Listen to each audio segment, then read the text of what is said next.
Balelio na losambo ukitaki na ngomba kitawa tomona yo nzambe yo kabola kimai kabolanga na mokili oyo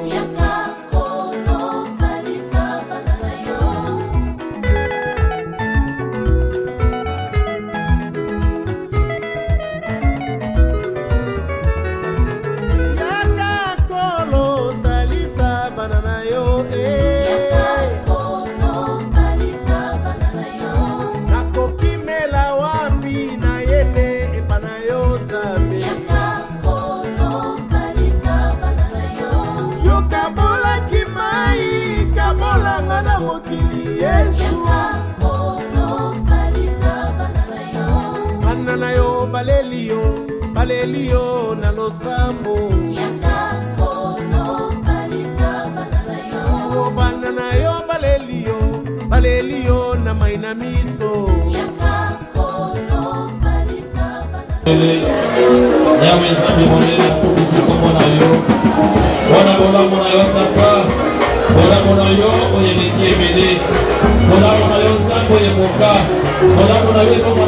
Seigneur Jésus, il y a pas pour Yeshua Massia, et ton nom à Père de grâce, Père de miséricorde, merci pour ma vie, pour ça de la grâce d'être incomptée par tous ceux qui sont vivants.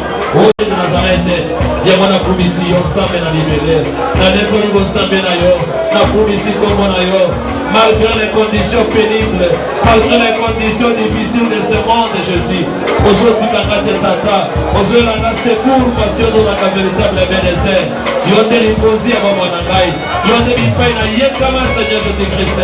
Au Koumama Jésus-Christ. On est dans la Seigneur des grâces. Au Pambolama, les yeux tout-puissants. Soit le Koumouye sur la Silla. Topama. Tikala mon santo, vous me la comprendre la tête de mon cause d'ailleurs. Dieu vous me la carte Seigneur. La toi il y a des changements de variations. Aux ensemble la Bible. Pour tout ma seconde. Nous allons faire comme mon côté, nous allons faire comme votre famille à l'échité. Nous allons comme pas la Zambie, nous chantons à Bouguara. Nous allons faire comme la Yemba, le Yembo. Nous allons faire comme la Kumbi à Zambie na Bango.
soki oza na mbongo eza Jésus, soki ozolonga batémoin ezalaka Jésus, nyonso ya biso eza Jésus. Vraiment mpona pambola bayembi nyonso na kombo na Yesu Kristo, amen.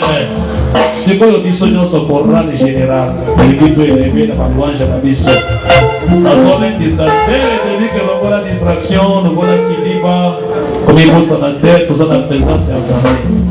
Nzambe aza elongo na biso ozondima yango, Nzambe aza elongo na biso ondimi yango yango telema lokola ozokumbisa oyo asala likolo mpe na se lokola ozokumbisa roi moko monene le roi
parler de la part de l'Éternel. On a pas qu'on a séquence de la montée manayo.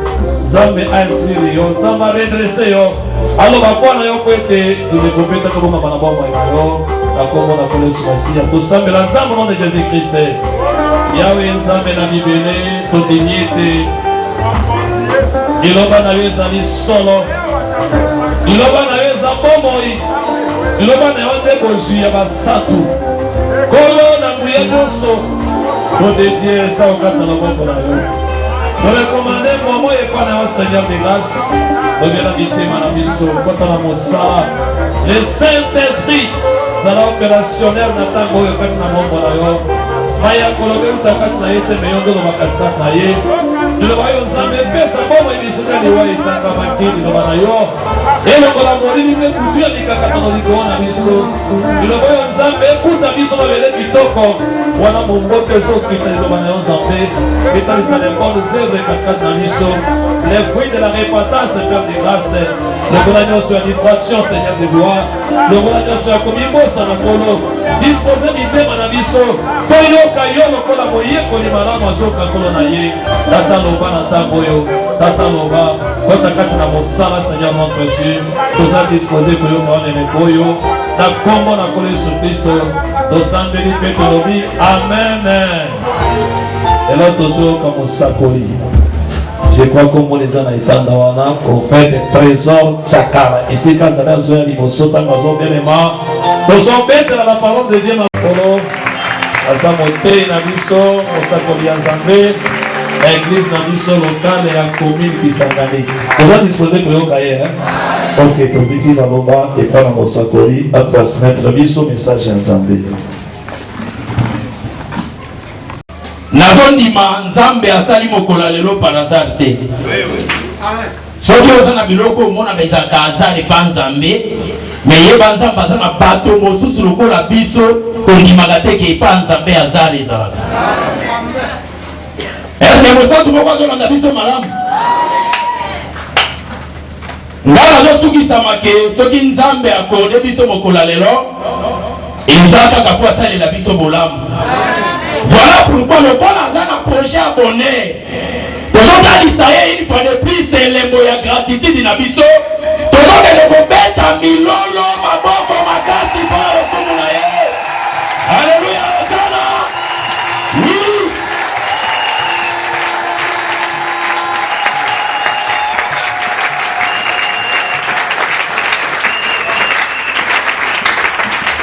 Faisons pesa, Liboson Zambé, merci. Yo ya saleli biso nyonso ngolu ya kozala na pema na bomoi kapitala monene nde pema wa inaza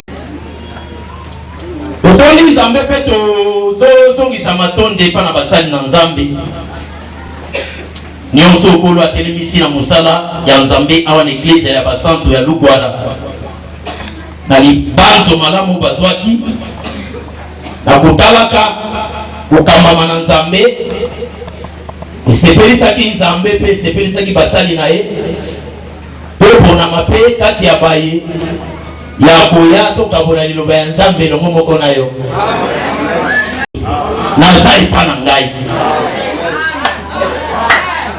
ezosima ngai ona koforse yo ndima te ntango na koyemba nzembo yo koyeba olani ngai ntango na koyemba yo okomprendre ke nzembo yo oyembaka nga mpe nayebi yango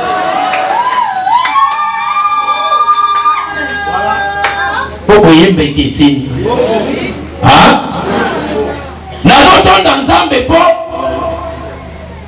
banda tobandaki milulu oyo nazomilobela Nzambe aza na bana mibali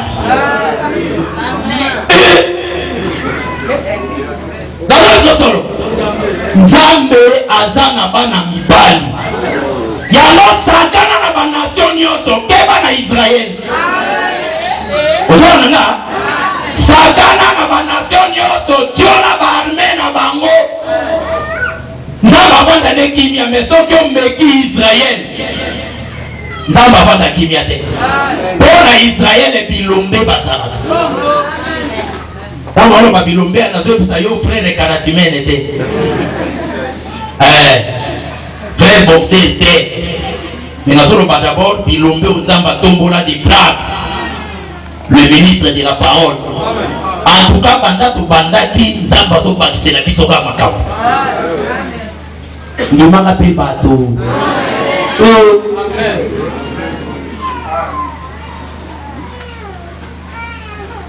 biso mpe na ngolo Nzambe tokobakisa moke okola pesi biso po tondimaka boye mokolokolo Yesu avandaki na bayekoli na ye na Jean chapitre 13 akamataki lipa ye nde azwaki lipa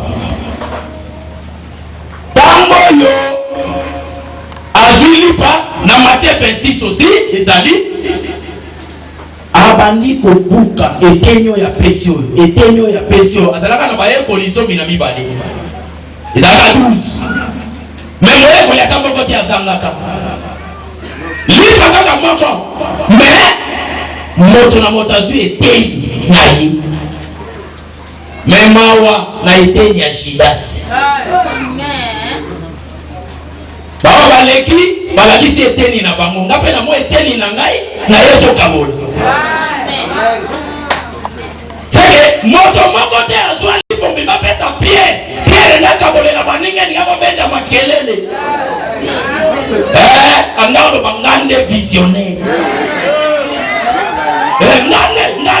ngande le commencement Zamba pambola yo na pokwa lelo au nom de Jésus. Mais Yesu tellement kiazaki très prudent. Yengo kwa kati tenyo yo apesio. Moto akabola pe azalate. Oye yo pesi na koto yo opesi yo koto ya azalate. C'est dans l'église de Jésus, na corps ministère, moto na moto akosale la nzambe selon la mesure de la grâce ou azui. Zoua te. So kumoni zoua seke komi bizambiza. Les églises nzambe te. Yoza le teni nonga na se teni nanga. So bito ningi to kokisali ko mba poto sangisa biteni na biso nyas. Yeye na oya yonga na ina ngasa ngana teni nanga na za itili. Nopele teni na yo oza itili. Biso nyoso toza ko se retrouver na lipa moko. Me moto na mo teni na e. Bongo. So ki Yesu asala kaka ke o Pasteur Matata si yon dezwa mobimba. Pasteur Bruno, je mobimba. Kabole la ba. Inglesa la matata. Inglesa la matata. Mais Yesu asala kike kabo ya molimo. Kabo ya lotomo. Epesa me la mosali na baninga batote. Me na biye moko nzambe. Oh. On dirait nano subi sauté. Amen. Naoni kaka na songi so kotoyo. Na songi sa makanisi no kotoyo avant to démarrer. Ozo ngai? Amen. Nzamba pambola ba ministre de Dieu église au makasi au nom de Jésus. Pour ba comprendre que ba to mokolo wana tout autour ya Jésus bazala ki 12 wana bazo représenter ba ministre nyonso. Mais mon montation qui était nina. Ah, le là, prophète César a été nina. Il y a pas été nina. Pasteur Bruno a été nina. Mais ma paix était nina. Nous sommes pour bolam. Il y a les bottes dans ça. Amen. Donc moi mon doigt donne d'Isate. Malheur na bateau bateau tale la moto moko ndire ba pesa ka elipa mobimba. Oh le prophète a dit.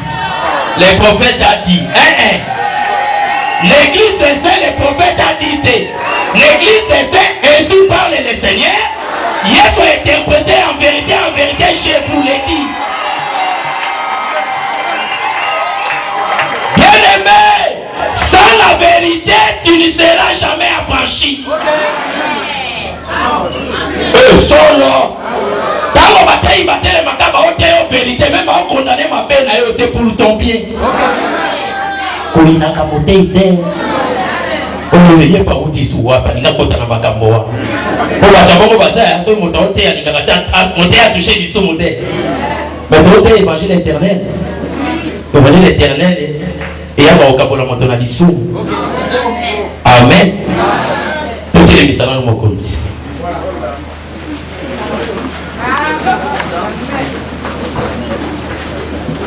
Aujourd'hui, troisième épître des Jean, le verset lango, deuxième. Biblier le Biboé. Bien-aimé, je souhaite que tu prospères à tous égards. Ganazo zana posa ete ofuluka na banzela nyonso.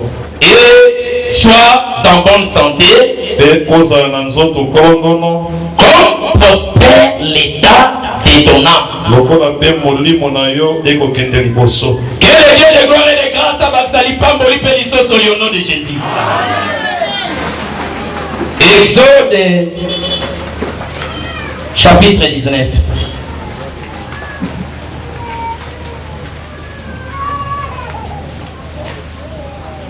Aujourd'hui, le verset 4.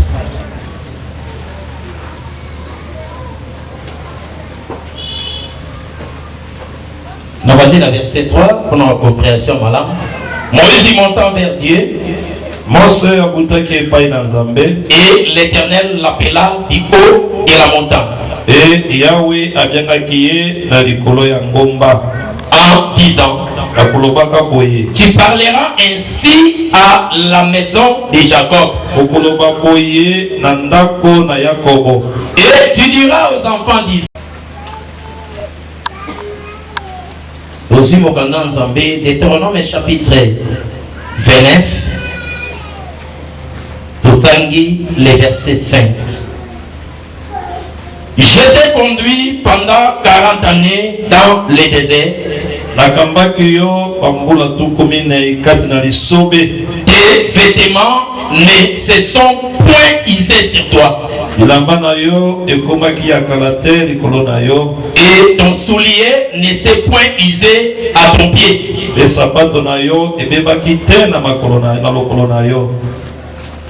Kolo azwalukumu. Kolo azwalukumu. Na kolingana Nzambe. Tozomeka na eteni na ngonga o epesa meli biso. Tosolola sur motu ya likambo na biso. Balakisi biso déjà na ba forme épelée. L'évangile éternel et la prospérité. Balakisi biso na bandenge épelée. Mais cela ne dit pas balolenge ya kolakisa ngo esili. L'évangile éternel est la cantique moko, mais ça composé na plusieurs cantiques. Est-ce que le mot de la vie sont bien? L'évangile éternel est les cantiques des cantiques. C'est l'oyembo moko menakati et tondi baloyembo ebele. Oh, mono kwanza mbeka moko. Et le bakana ba forme ebele. Et le bakana révélation, et le bakana prophétie, et le bakana nzela ya doctrine, et le bakana nzela ya connaissance. Mais mono kombe moko. C'est-à-dire que tout le monde est capable de parler sur l'évangile éternel. Tout ma définition déjà est belle à l'évangile. Oh, nanga na ondima amen. Bataille wana bataille qui nzamba pambola bango nyonso nom de Jésus. Pour la bénir ça. Tout le monde a l'évangile et ça bonne nouvelle.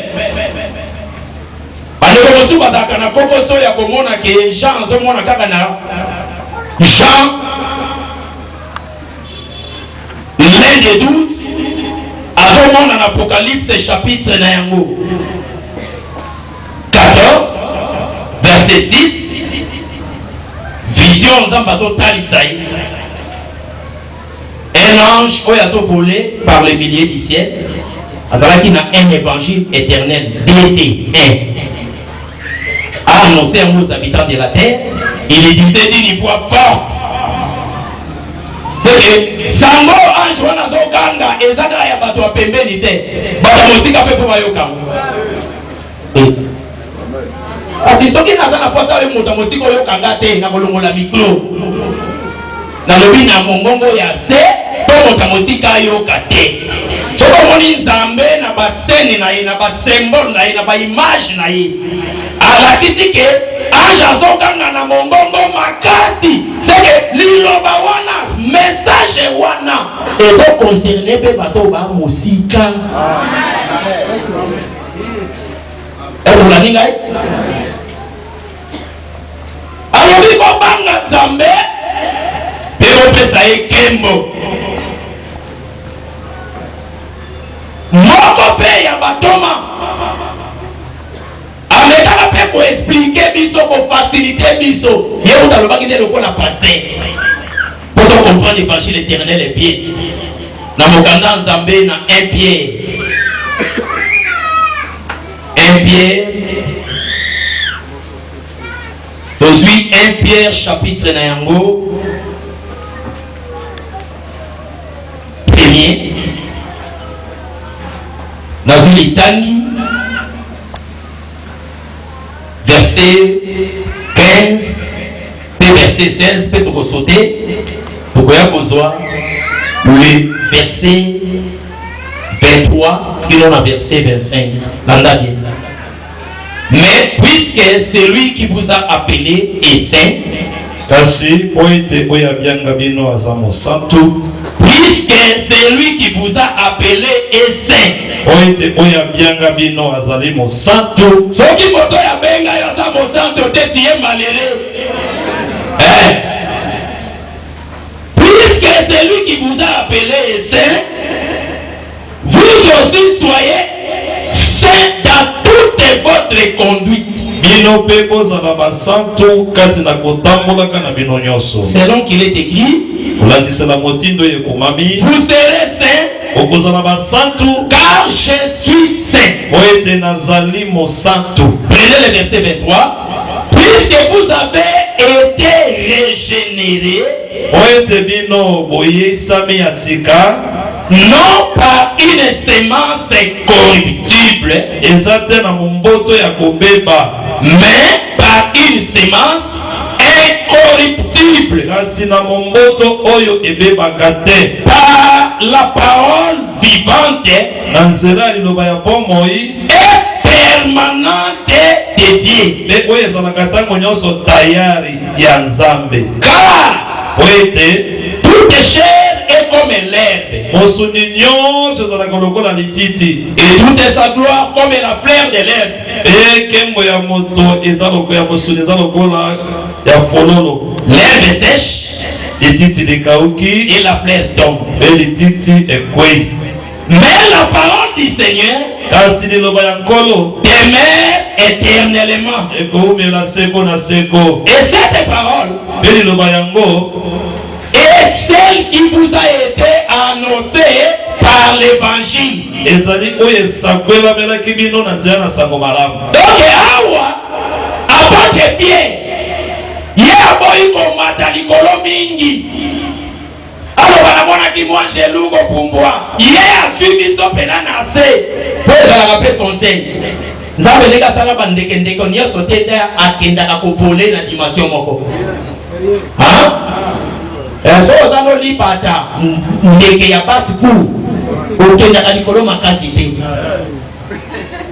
oyebi mpona nini tozo okenda hotelo eza ya yo te baprime kosilo likolo nazo solo baprime kosilo likolo kobambana otikali nini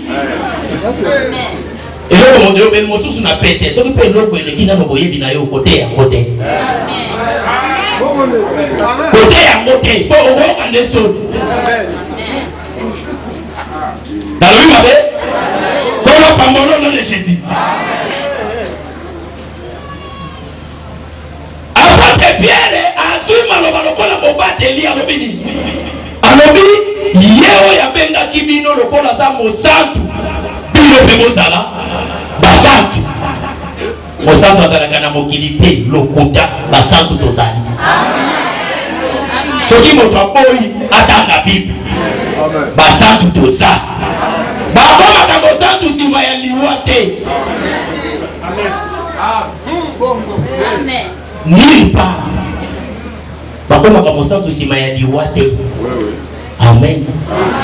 alobi boye pamba te biso tozongisamaki lisusu ya sika na nzela ya momboto oyo semence eza corruptible te mais eza semence moko incorruptible. seke alobi semence yango eza nini alobi eza la parole vivante et permanente. qui est permanente et éternelle. Est-ce que c'est la vision bien? Amen. Quand on est dans le baboye, alors on a n'est pas dans le lobby de que les boumoupas si nous est piquant, n'est pas dans le baboye, mais pesa galito. C'est vrai. Le lobo a son côté, il y a un copain qui n'a pas sa libou. Abo ya ki piakawa osana. Est-ce que la liga? Abo ya ki piaka osana. Bola que n'a pas l'eau la poche. Ce qu'on doute aux âmes, eux à mon dima là. Et puis par ici, on a rappelé sans la erreur de tout négliger toutes les déclarations que les ministres de Dieu vont proclamer. La vraie sol. Pour ça, la erreur on a dit. On néglige à péter. Amen. Alors, oui, que aux acquis régénérés par la parole permanente et vivante. Fololo, to souligner c'est ça le coup la fololo, to lititi, et mon ayango, et ça le coup la fololo ya lititi. Lititi est au kaka fololo le coup. Mais liloba na kolo et umela kaseko. Liloba yango.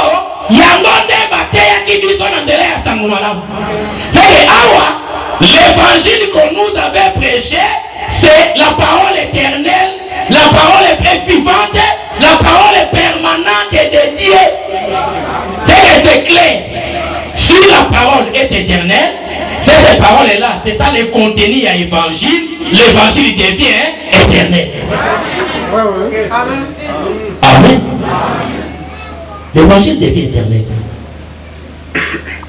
Mais l'évangile éternel, pour préciser ça, je vais monter. Comment je vais monter? Je vais la sécurité. Et ça, je vais ensemble. Amen.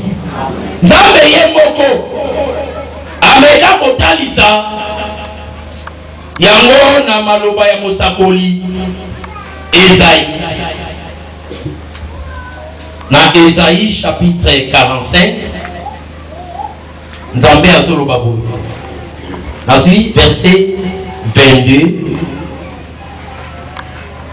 Na 23. Est-ce que nous faisons ensemble? Tournez-vous vers moi.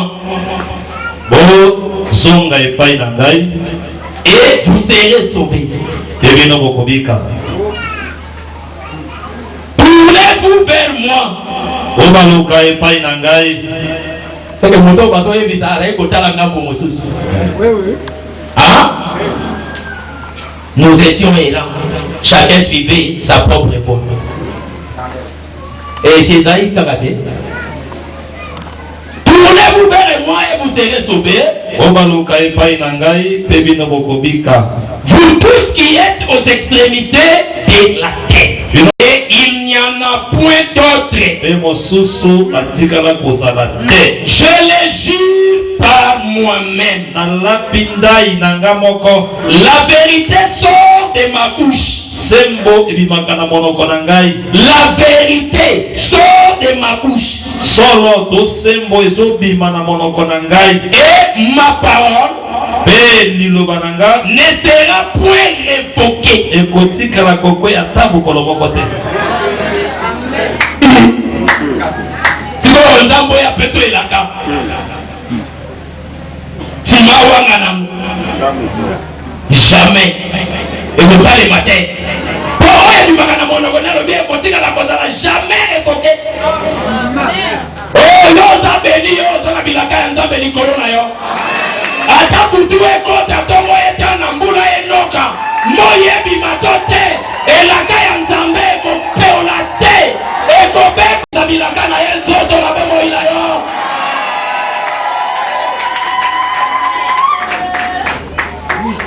Amen. Yonde na zone bisa, nzamba la disabilaka na nzoto na vina yo.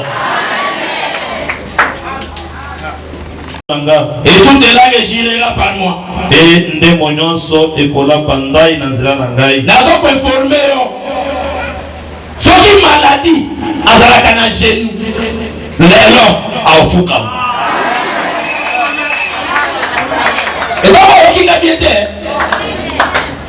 nazongi soki chômage azalaka na genou lelo akofuka soki kutime ya liboto oyo botama nango azalaka na genou lelo akofuka akofukama devant trésor te devant Matatias te mais devant celui qui a parlé. Qui a parlé, c'est la personne à laquelle sa parole est éternelle. Yamona le bagage d'évangile. Ata ekomelinga ndenge nini natika te. Nazo ebiso solo. Nakotika te. Amen. Parce que nous, ça là, il a casa fidèle. Il a casa fidèle. Donc, nous allons à Kimia, que les lois et l'eau, et comme on est là, qui est dans ma casse.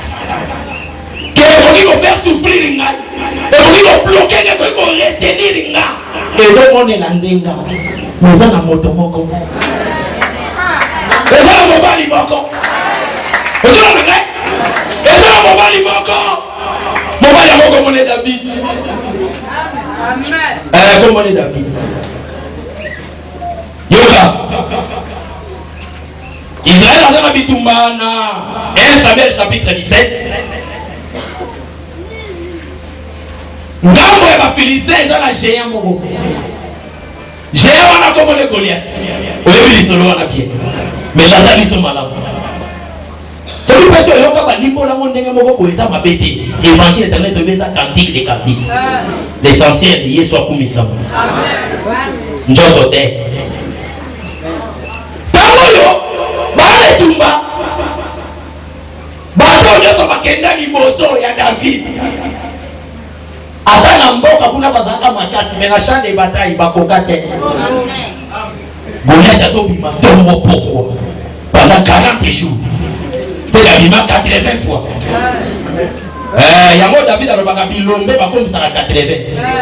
Abi mikolo na biso ezaka de 60 70 mais le plus robuste c'est 80. Pour Goliath azaka robuste. Est-ce que vous comprenez bien?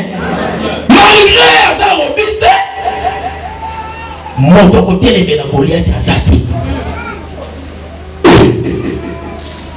Le mosusu Goliath akofuka mela moto te. Na wonde so bazaki wana. Siko lokola roi d'Israël quand à la chair Goliath akofuka mela ye.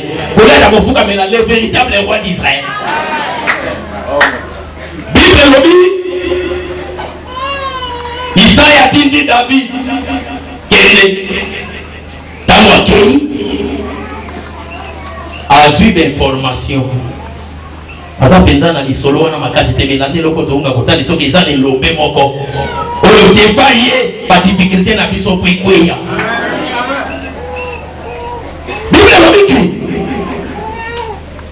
David atuni soki moto apeti engambo bakosali nini David azaki na critique obeta musala ya pamba te Amen Nego yele roho yako sana. Ego lega pamba te. Salaire léger ça. Salaire ça. Salaire ça. Na hebu sio solo. Nene na utiki ya wako kipasio yawa. Salaire ça. Sabu la bina kwa déjà silence. Azwa kama wapi. Sabu na ngabo pena sena jansi. Bongo. Awala kuna abito olanda landa yo to kozwani o David to nakasoke na koti bitumbo na kozwani après na ko changer langage soki moto akoti makambo na yo po kanisa pe est-ce que vous avez besoin ngai soki mobali mo akoti makambo no yo kanisa ka pe Yesu akota makambo no kala mais tozozanga sima na ndako ya Yesu Okanisa yete Ozako tambo na makolo Lelo zana mwa botabolo Okanisa yete Ozako na capital ya 200 dollars le comment na 2000 comment na 3000 comment na 1500 comment na 800 on kanisa yete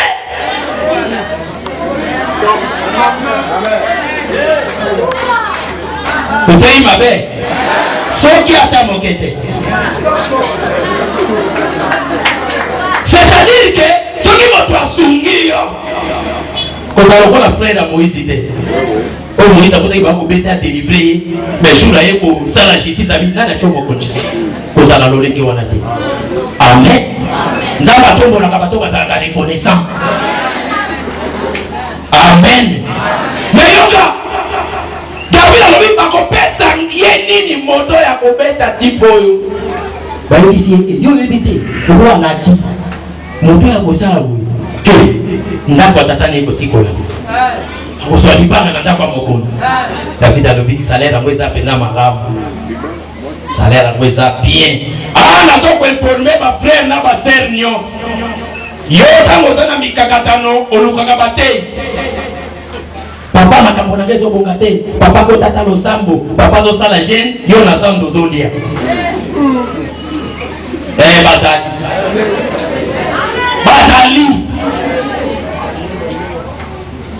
papa zo ba ukana jeune kuna nzambe pambola malata nzambe sunga ye nzambe fumbolela ye nzambe kanisa ye nzambe pa ya pesi bana yo zolia bosani ke nzambe asalaki nzambe zo lokumu bosani nzambe asalaki zo lokumu apasaki pa ozona asalaki na nzela ya losambo ya mosali na ye. L'église des saints pour osala effort nasali constat wana na basambeli na biso mingi mondimi apesaka motelo oka mokolo mote ya tei basaleli ye collecte kasi motelo oyo ozala mozimbolo koyoka ye te aliele okono te bango nyonso mpe ndenge bazala lwa baotelema na chaine mokolo moko te bate moto moto ozi atour na ye siko tour tato ya pastere papinde azo te évangéliste André nini avandi ata mabeli bomukanjala docteur Franck avandi avanda lokola te itaka kufa benzala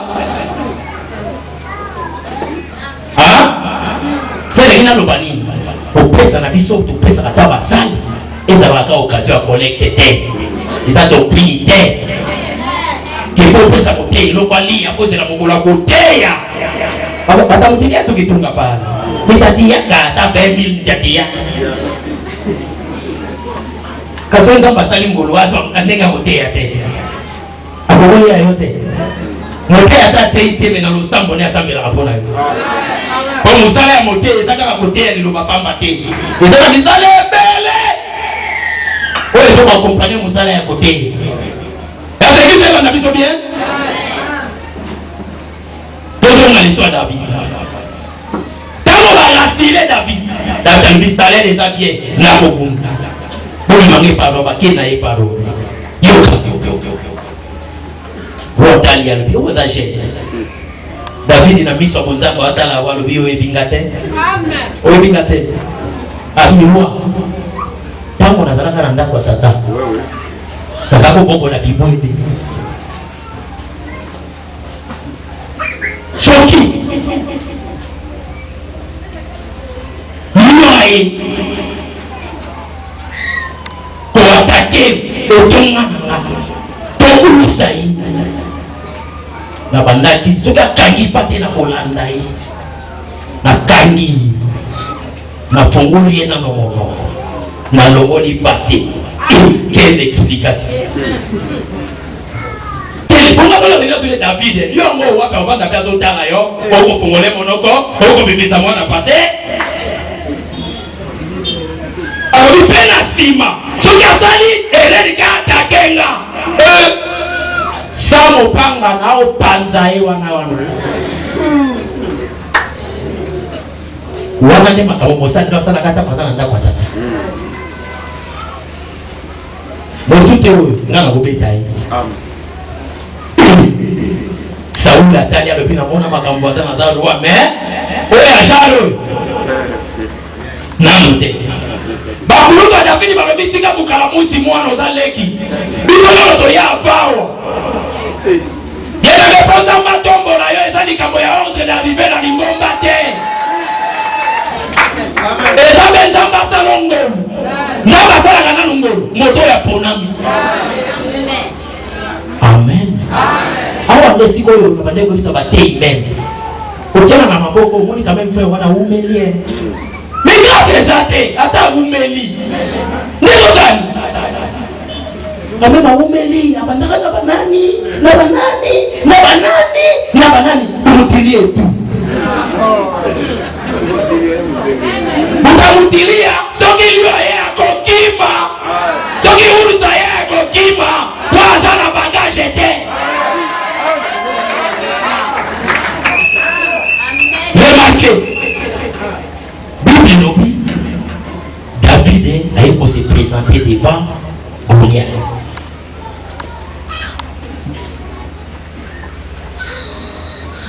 Bien aimé, sokinga tonde komoko yebi amekaka momongo moko sombolo akweya mutu wana kozwa kete aza modèle na yo ozomanga décourager priorité. On lui dit matin, il n'a pas de moi mais simba te. On va passer. On va dire à Bouddha, tika na yo, tika.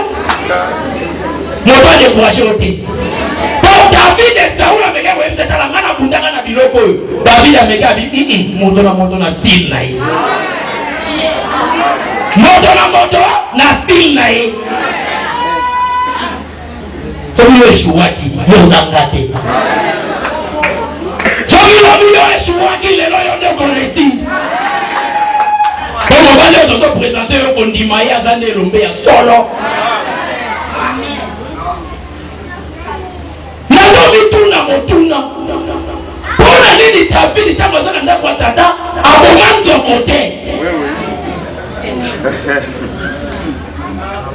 Bible là on a monté dans la Bible mais David a commencé lion na ours on est monté pas d'acquitté vous avez ma cantique des cantiques amen est-ce que la page est-ce que ensemble soki David a commencé lion na ours c'est ça qui n'a dit pour comprendre que dit nango tout on a parlé de télévé David a été devant Goliath. Goliath a télé devant David. Abi moi na mokeo devant David. David n'a pas monté mana zolobela. Ngai, nde na koti na monté ma David. Abi yo mona ngama na moke. Na mo bundi ya kala boleka. Ata balobi yo banda kubunda banda bo mwana mengate. Na mo bundi ya kala. Kito tuna samona ndako tata. Na beta lio. Na beta urs. Ndenge na beta ka bo na yo pe na ko beto ka bo. C'est le lobi na bela ki. Na bika ki. Ata le lo maladi ye na bwaka ko di mate. Na ko bika.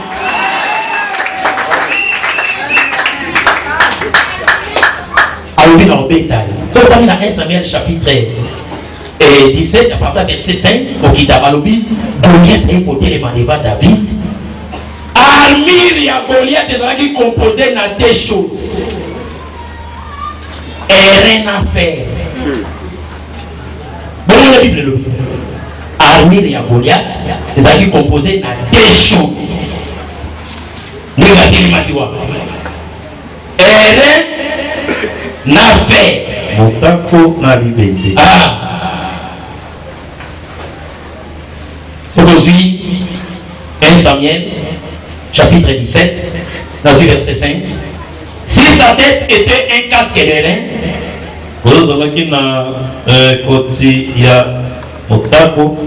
à écaille du poids de 5000 cycles de rein.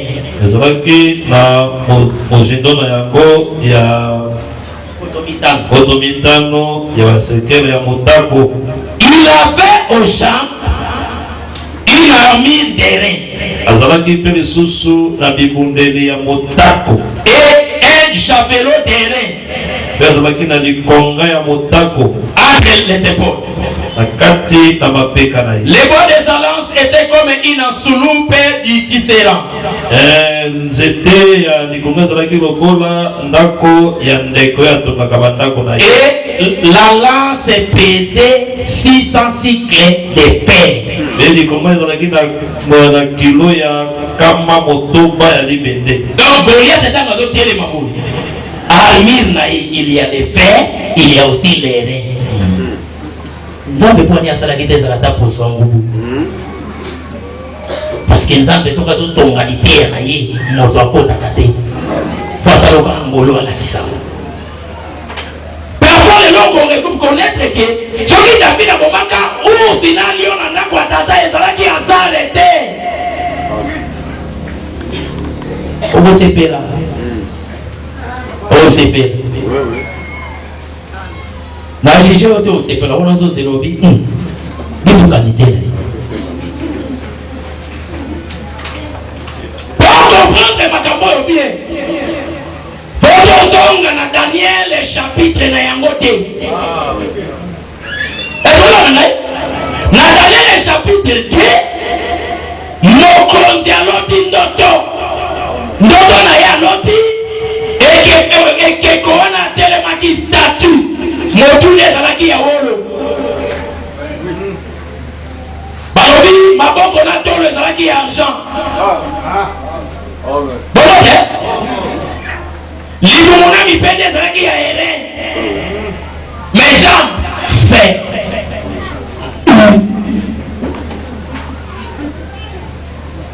Goliath kanga telemi azana deux choses. Ya mboko ezana toto ekekokuna. Goliath a deux choses. Azana fait, azana ere. Tu peux dire qu'il or na argent. Landa nabi.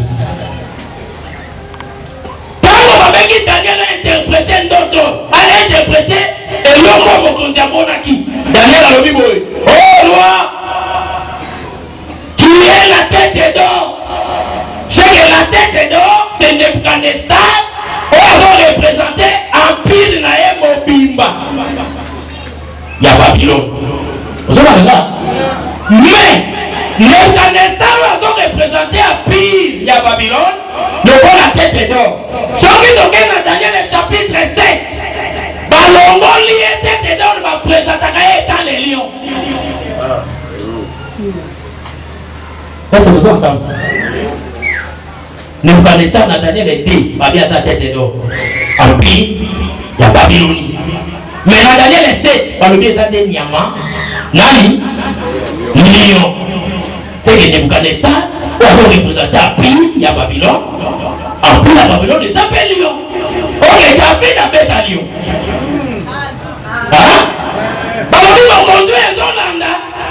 Côté il y a quelque parti argent. Deuxième empire. Deuxième empire. Il y a ma mère de la Perse. Et ça qui est représenté par l'ours. Amen. C'est moi qui l'éternel Yango. Aujourd'hui ce matin, ndeke moko te alala kana mi bébé. Azate. Ndeke moko te alala dans l'espace. Azate. Est-ce la nigai? Est-ce la nigai? On va mettre ma makasi. C'est que dans le monde David, quand on est dans la tata, on va mettre la tête d'or. N'a pas pris les bras à argent. Ok, David est tigali na se ya stadi ezali.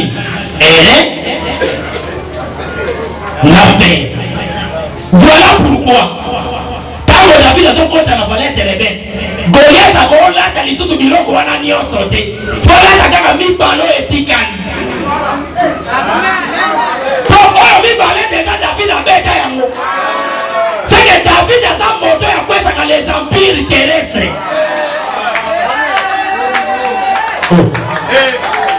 Est-ce que tu l'as dit? C'est que Babylone comme étant empire. Il y a la terre à Babylone. David a fait ça. Et le lion, David a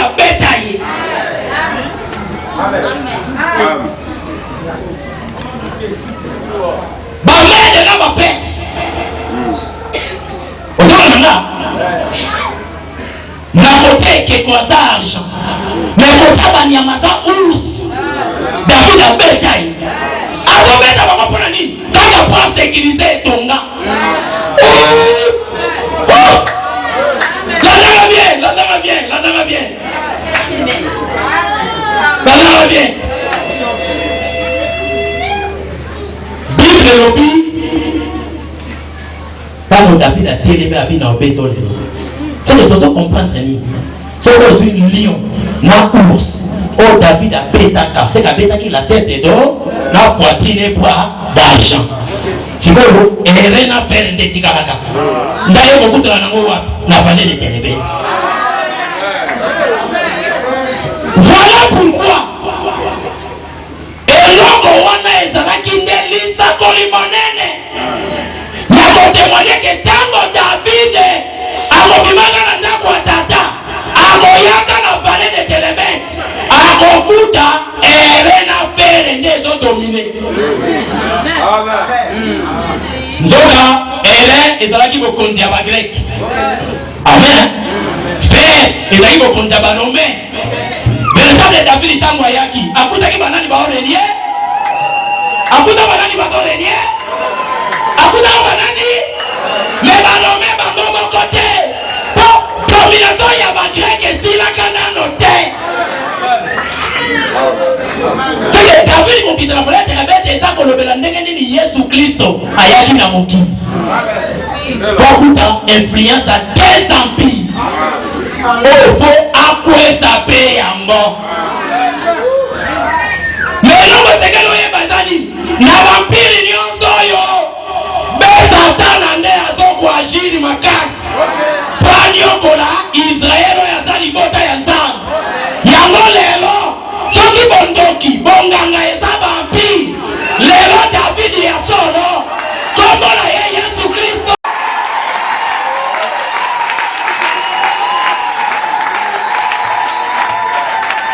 Omoni mpeko. Omoni siko moto akobeta vampire. Ozi banga. La difficulté mosozo bikela wana eza na origine moko diabolique. Mais ça a déjà rassuré. Il y a un tombeur des empires. Les tombeurs des empires dans l'ombre c'était David. Mais la réalité c'est le Seigneur Jésus. C'est pour ça pour continuer ce tombe na mabele et beta yete. Yenda beta kango. Kasi tina nini ngana kima moto ndeko. Nous depuis que nous avons dit mais là Yesu ouais pas ma qualité Yesu te. Yesu a ça terrible. Phénoménal. Amen. Ça va lui dans Jean chapitre 15. Alors ça va lui dire soki na yate. Na sala bikamwa te oyo moto mosusu atikala ko sala te. Olimbo za lisumu te. C'est Yesu moko sala ka reconnaître que bikamwa ya sala moto mosusu ko sala ngo azala ka te. Avant biso to bana ko témoigner ye moko. Ami témoigner. Amen. Amen. Mais la voix a tiré bikamwa na ko sala longo belelo. Boko zo ni moko betele maboko makasi.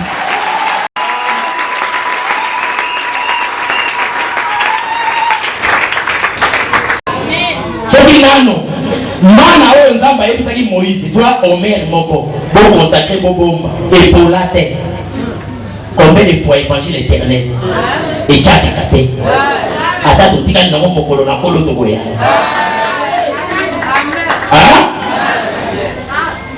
est-ce ngai ko to kamanote e ko tchacha te pour moi mana nano ne lilinge tchacha te nde oyo original et tchacha nzamba afongola nzela sosi na biso ezake soki ndako esili lokumu eza ya nzambe na biso sosi na biso eza penza yango wana balobaka mpe l'église esebaka na temple moko na Kisangani terrible soki tolinga na mutaka toki na paroisse biso toanga ndako na biso na mulugu wana naza nango fiere po eza epa na nga mais po akoka ebongi totia loboko na na poche. Osoka wana te. Peut-être que osoka tchaka be suki kuna.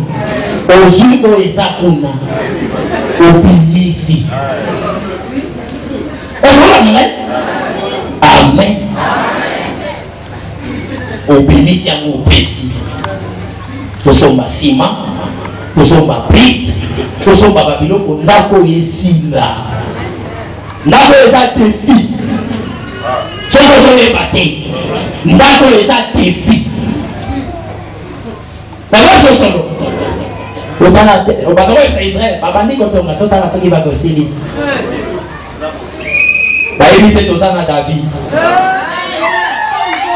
Tozana David tozana oya solo. Ndekolo na biso Yesu. Amen. Maintenant, tozomona ke liloba ya Nzambe oyo na Jean chapitre 1 verset 1er kino na verset 3 bazolakisa ke liloba oyo eza nde Nzambe ye moko. Mais bazobakisa mpe ke biloko nyonso esalema mpe na nzela na liloba. Liloba akelaka nini? Makolo akelaka mpe merci.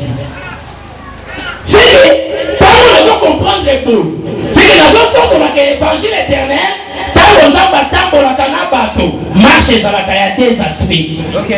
Marche ezalaka na se, marche ezalaka mpe likolo. Yango omoni tozwi ndakisa na Exode 19 Nzambe ayebisi Moïse kende yebisa bana Israel bomoni makambo nasali l'Egypte ndenge namemaki bino na mapapu mibale ya pongo kilo awe epa na nga. Lokote na Deutéronome 29 verset 5 abi otambolaka na mabele na désert sapato ebebaka te lambe ezolukaka te. Sinzo mbatia biso mobulu kaka moto moko namemaki na mapapu kaka moto moko wana ntango otambolaka na désert sapato no ebebaka. Oui, l'évangile éternel est la faculté de Daniel. C'est là où se trouvent toutes les questions, les réponses à ma question difficile. C'est ça qu'est l'évangile. Est-ce que Nzambe amemaka bango na mapapu?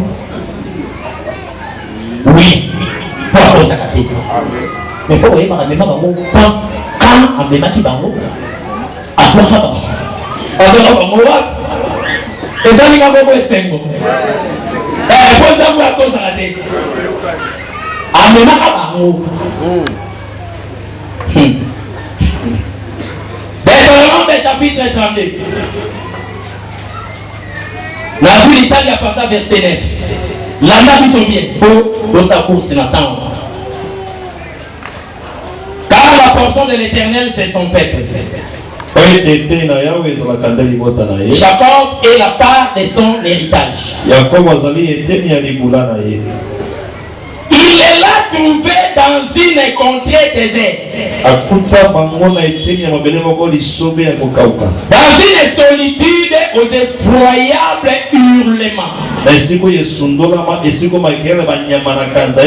Il l'a entouré. Il en a pris soin. Il l'a gardé comme la prunelle de son œil.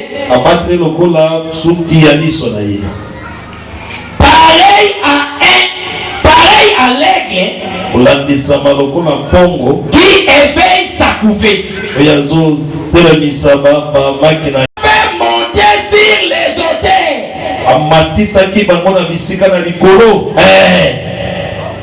Complément ya moi. Et vous là. Balobi Nzambe azolobaka par na ye. Eza peuple na ye. Eza Israël. Ndo akompare nika kutaki na pasi, na minyoko, na mitungisi, na mikakatano. Yawa kimaki mikakatano na ete. Mais balobi azui soin na ye. Nzambe prendre soin na yo lelo. Nzambe prendre soin ni bota na yo. Prendre soin makambo na yo. Parce que tu es son peuple. Balobi ntango azwi soin na ye abateli ye ndenge moto abatelaka liso na ye. Balobi lokola aigle afungoli mapapu na ye mpona kozipa bana na ye azozwa bango na baprime na ye mpe azani azokende na bango azomatisa bango na mipepe soki tuni Israele bino kotambolanga na mipepe bakoloba wi mais moto akorépondre ekozala kaka Moïse le reste bakoloyeba te kotambolaka na désert mais Moïse akoloba wi batambolaka na désert mais batambolaka mpe likolo okotima ngai sele nalingi naloba nini ntango nzambe ayaka koluka peuple na ye azwi bango marche ya kotambola na bango eza marche eza na deux aspects il y a l'aspect céleste na aspect terrestre. L'aspect céleste n'est ni la bénédiction spirituelle. Éphésiens chapitre 1 verset 3. Éphésiens chapitre 1 verset 3. Dis le Bible.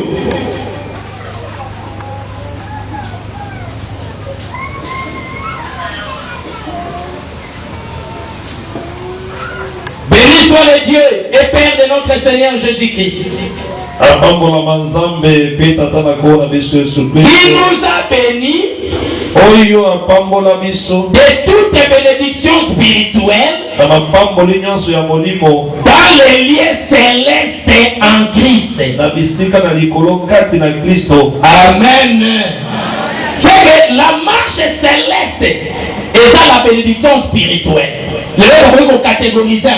C'est la connaissance. Les dons du Saint-Esprit. Et ça, il faut mourir aux hommes précipitation. Hein? Cantique des cantiques. Révolution d'évangile éternel. Vous voyez bien? Bimbola. Et là, il faut mourir au pébisso. Vous voyez bien? Amen. Mais la bénédiction spirituelle, on va le dire dans la terre, mais dans les lieux célestes. Ah, c'est que mais les gens marche dans deux aspects. Les gens quant à l'esprit, les gens quant à la chair. Mais l'homme est venu à mes amis. Israël est en train de Nzambé. Israël est en train d'avancer. Il prospérait. C'est que l'âme prospérait.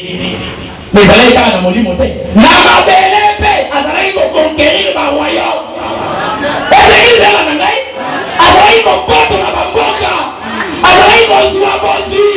C'est qu'elles ont marché à prospérer à tous égards. Pourquoi? Parce que l'Éternel était avec lui. Oh, Mawana Bato Bandibila Bandekolanga Yaba Kongo. Mawana Bango. Mawa. Yo dimeli éternel, mon doigt sauter. Amen. Remarquez pendant que nous citons, Israël a autant la prospérité spirituelle, la prospérité matérielle. Avec là, si vous avez un salakana bango, à bon manate. Il y a un an de l'objet de Rumbame. Il y a un peu de l'objet de l'objet de l'objet.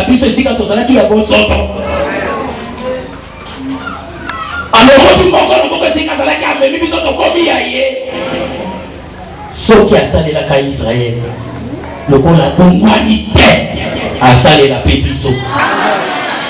Mais, parfois, on a souvent prospérité spirituelle, on est tous à la mine, on a assemblé la mission. Est-ce que l'exemple a changé? A changé d'aide. Après, ça s'appelle prospérité matérielle. Mais il y a un point, il y a un principe. Genèse chapitre 8 verset 22. Tango ya Nzambe asilisi makambo ya mpela matango ya Noe. Noe abimi na masu. Atumbeli Nzambe mbeka. Nzambe asepeli na mbeka wana. Natuna kesoma huko. Natuna. 200 francs chaki offrande lelo Nzambe asepeli na mbeka. Anaiwa na muna kanemi ni tatu desa changer yale changer huko na paranga nyingine pale changer asema mbaya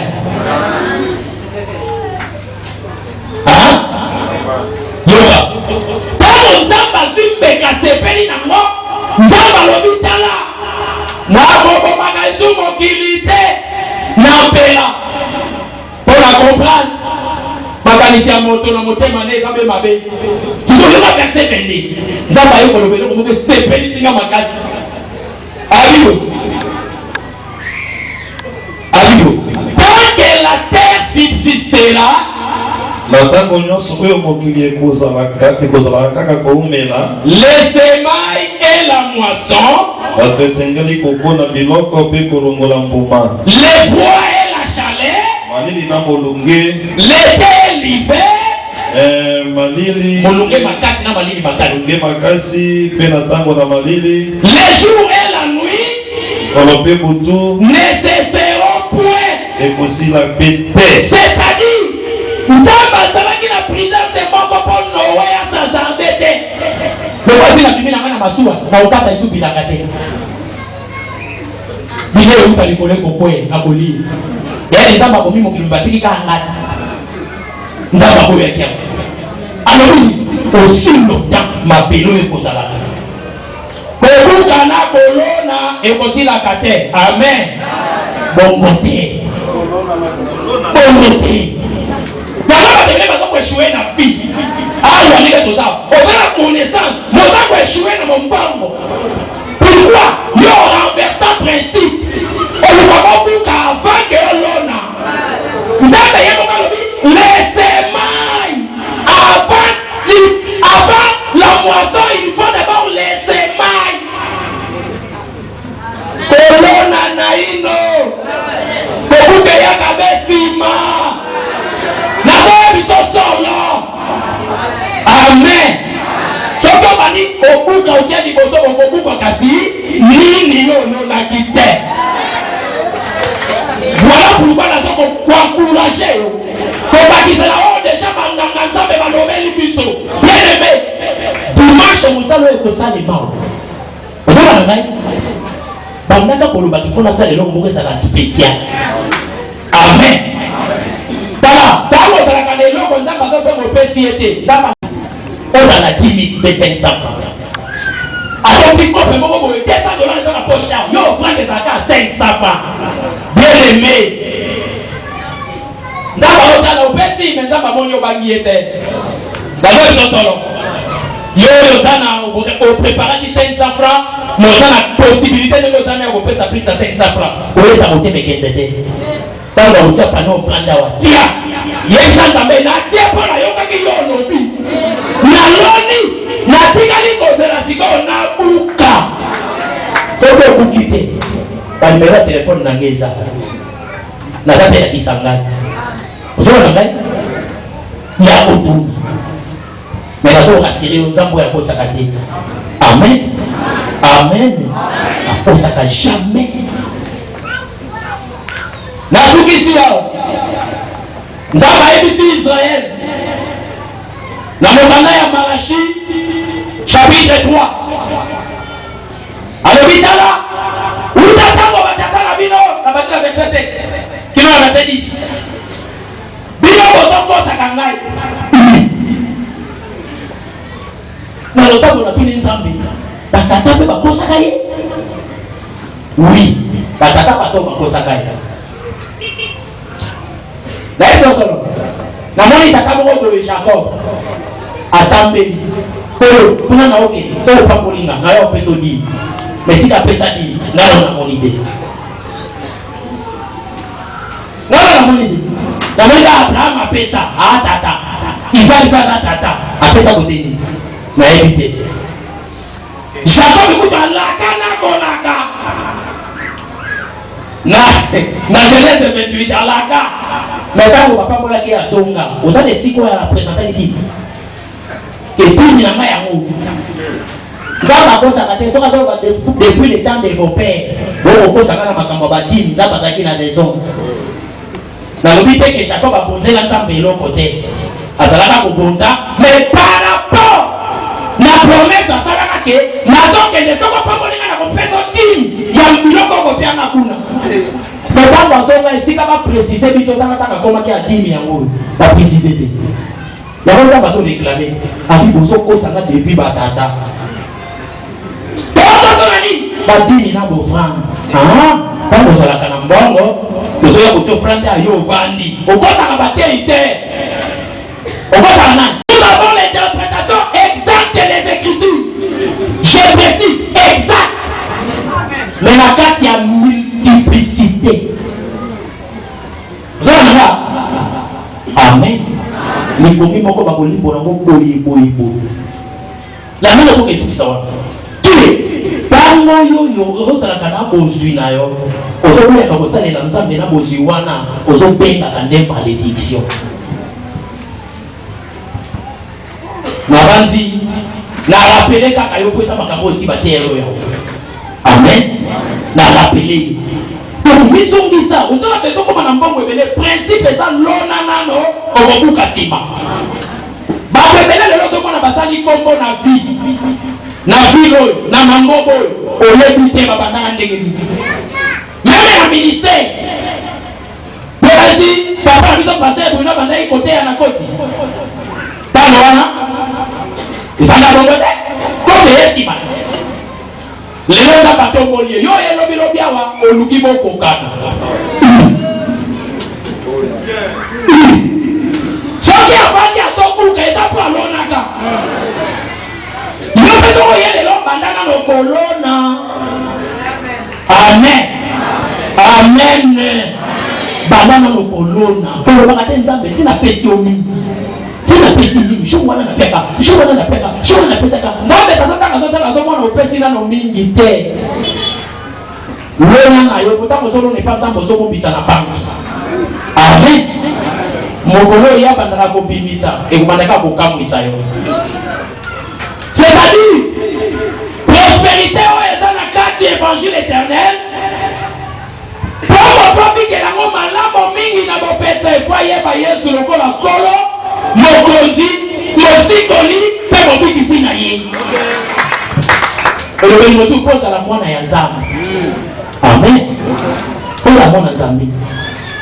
So ko ni mwana nzambe zakande moponami nzamba bomba gaye. Moponami nzamba bomba kaye. Soko tangi na Exode chapitre 28.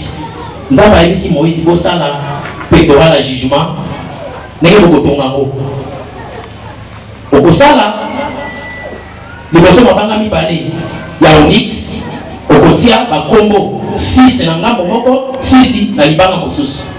Selon l'ordre de naissance ya bana ya Jacob pour bana Israël. Habité le bien quand on a pectoral à jugement. Okotonga ngo ekozala kale ekozala na mabanga zomi na mibale kolandisama na ndenge osalaki na mabanga onyx mibale. Libanga moko na moko komema kombo ya nani ya tribu moko to ya mwana moko ya Jacob. Sikoyo ntango natala mabanga wana 12 nazokamwa na Ezekiel 28 na verset 13 balakisi moto moko boye ye aza na influence sur 9 pierres. 9 pierres wana na verifie yango nyonso 9 eza na pectoral à jugement. Ezekiel 28 verset 13 bazo le roi ya tu bazo comparer na Satan. Mais nzambe azoloba ke ozalaki cautionner au milieu il y a les pierres précieuses batangi mabanga batanga 9 pierres.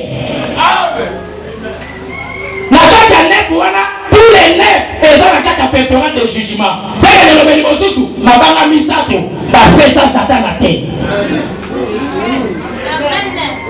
Ekosi mangai nazoba liso etere ya yo kondimela Yesu Satan abosakana na bato nyonso me yo te. Soko ndimeli Yesu Satan akosimba bamosusu me yo te. To yo oza moponami nzambe fote yo pembeni. Amen. Amen. Amen.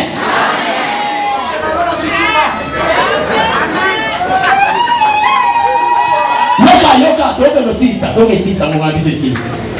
Voilà. Sinon mabanga misato wana nzamba boyi et de retrouver na Ezekiel 28. Eza opal, agate na améthyste. Soki tozongi na Exode 28. Mabanga misato wana ezali ko représenter 7e, 8e na 9e fils.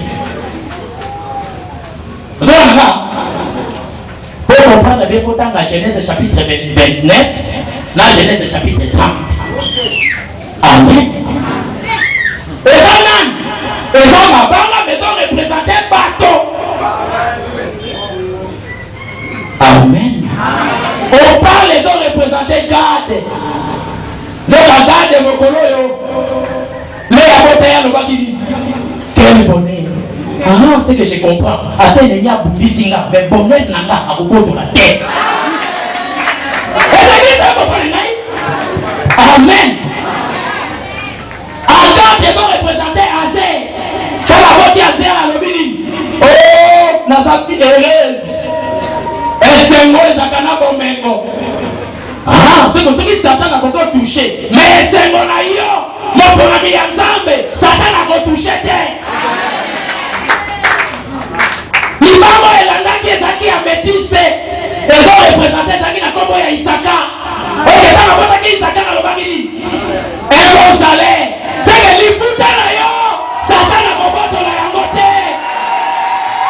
Nena lobibo yesoko dibeli yesu lelo. Salaire ya liboso.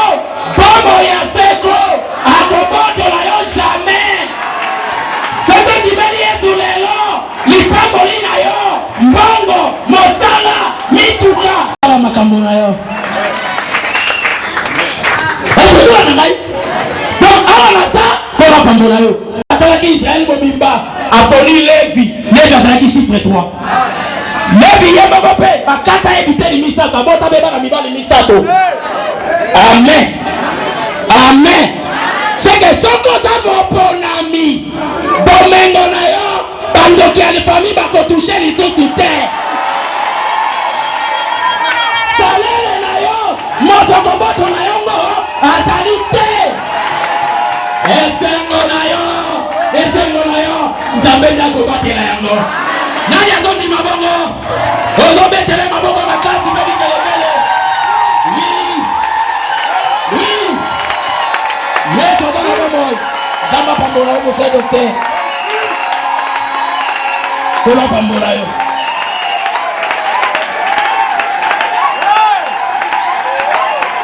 Dama kota likambo na yo. Kita ya wazala na yo malamu. Amen. Tumito sa lusama mo kwa mukusi. Nzambe aza munene. Ata muri moke. Yetanga bonane. Ego sina nga. Ata alubila moke. Meye.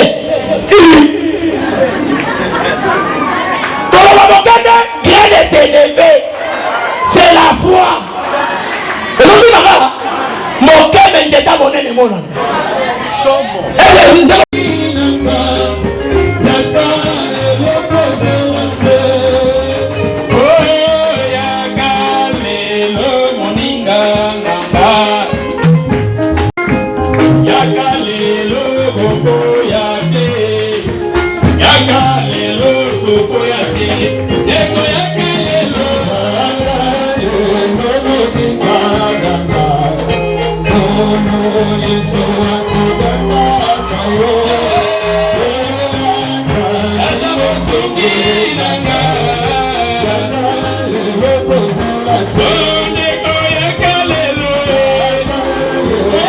Katana seko Zabira Dikamwa Kolowaki par amour de moi n'a pas pardonné mes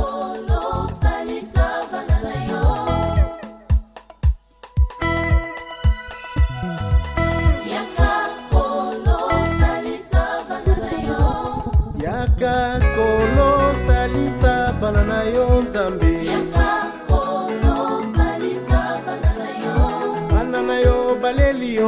Balelio na losambo. Ukitaki na ngomba kitawa tomona yo Nzambe. Yokabola kimai kabola nga na mokili oyo.